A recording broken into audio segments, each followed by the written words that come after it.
అధ్యక్ష, బీఆర్ఎస్ ప్రభుత్వం 6,71,757 కోట్ల రూపాయల అప్పు చేసిందని పదే పదే సభలో బయట కూడా చెప్తా ఉన్నారు. నిన్న బడ్జెట్ ప్రసంగంలో కూడా చెప్పారు. డిసెంబర్ 23 నాడు మీరు విడుదల చేసిన శ్వేతపత్రంలో 4 రకాల అప్పులను మీరు చూపించారు. అందులో 2 రకాల అప్పులేమో రాష్ట్ర ప్రభుత్వం చెల్లించాల్సినటువంటి అప్పులు, 2 రకాల అప్పులేమో రాష్ట్ర ప్రభుత్వం చెల్లించదు, రాష్ట్ర ప్రభుత్వం మీద భారం లేనటువంటి అప్పులు. అందులో అధ్యక్ష, గవర్నమెంట్ హామీ లేనిది, ప్రభుత్వం చెల్లించనిది 59,414 కోట్లు. గవర్నమెంట్ హామీ ఉండి ప్రభుత్వం చెల్లించవలసిన అవసరం లేనిది 95,462 కోట్లు. ఈ రెండు కలిపితే 1,54,876 కోట్లు.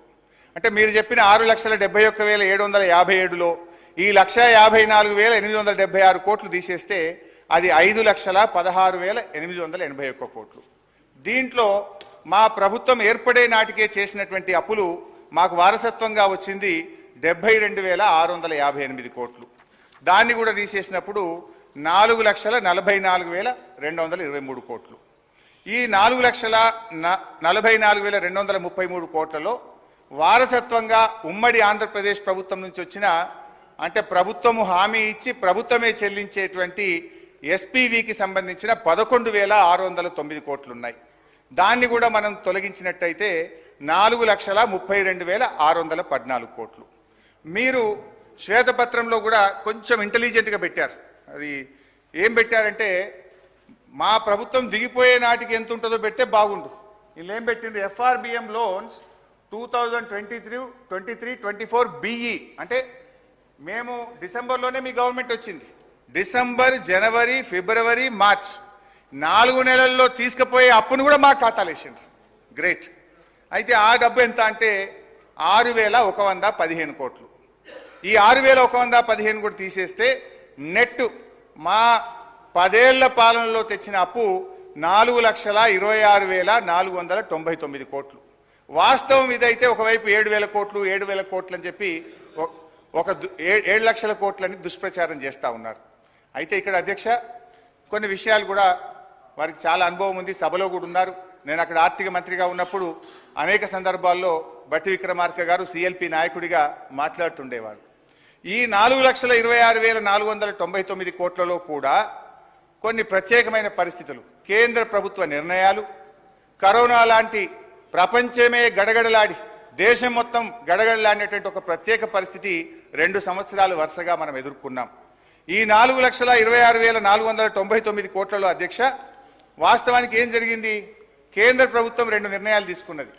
ఒకటి, డిస్కామ్ల అప్పులన్నీ రాష్ట్ర ప్రభుత్వాలే తీసుకోవాలని పార్లమెంట్లో చట్టం చేసి బలవంతంగా రాష్ట్ర ప్రభుత్వాల మీద ఉదయ్ అనేటువంటి పథకాన్ని తెచ్చి రుద్దారు. అట్లా మనకు 9,000 కోట్లు కేంద్ర నిర్ణయం వల్ల రాష్ట్రం మీద అప్పు భారం పడ్డది.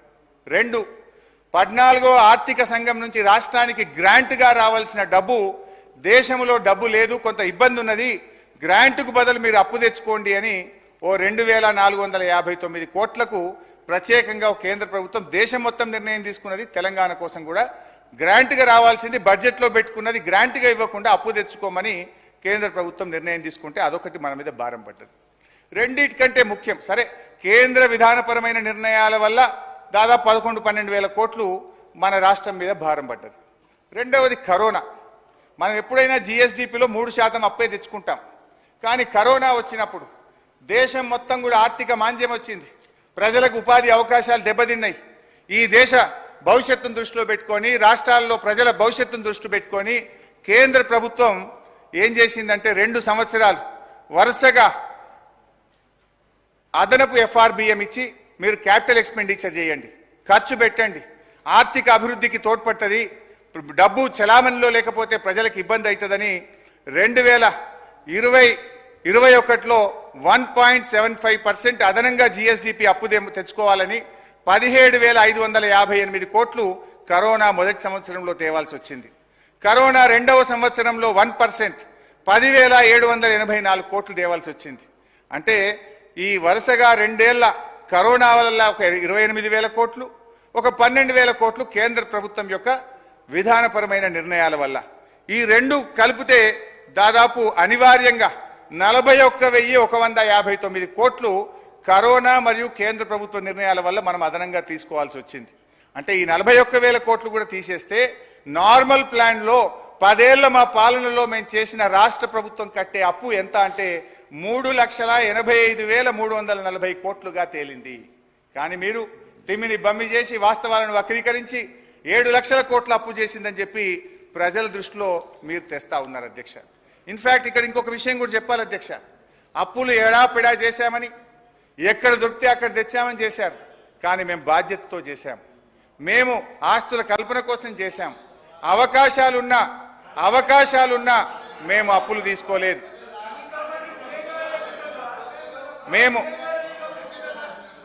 మేము సార్ వద్దు, మీరు ఆగండి. నేను బాధ్యతతో చెప్తున్నాను అధ్యక్ష. కేంద్ర ప్రభుత్వము మీరు విద్యుత్ సంస్కరణలు చేయండి, 5 ఏళ్ల పాటు ఏటా 0.5% FRBM అదనంగా ఇస్తామన్నారు. అంటే 30,000 కోట్లు తెచ్చుకునే అవకాశం ఉంది. మన పక్కన కాంగ్రెస్ అధికారంలో ఉన్న కర్ణాటకలో విద్యుత్ సంస్కరణలు అమలు చేశారు, ఆంధ్రప్రదేశ్లో చేశారు. దేశంలో అనేక రాష్ట్రాల్లో విద్యుత్ సంస్కరణలు అమలు చేసి వాళ్ళు 30,000 కోట్లు తెచ్చుకున్నారు.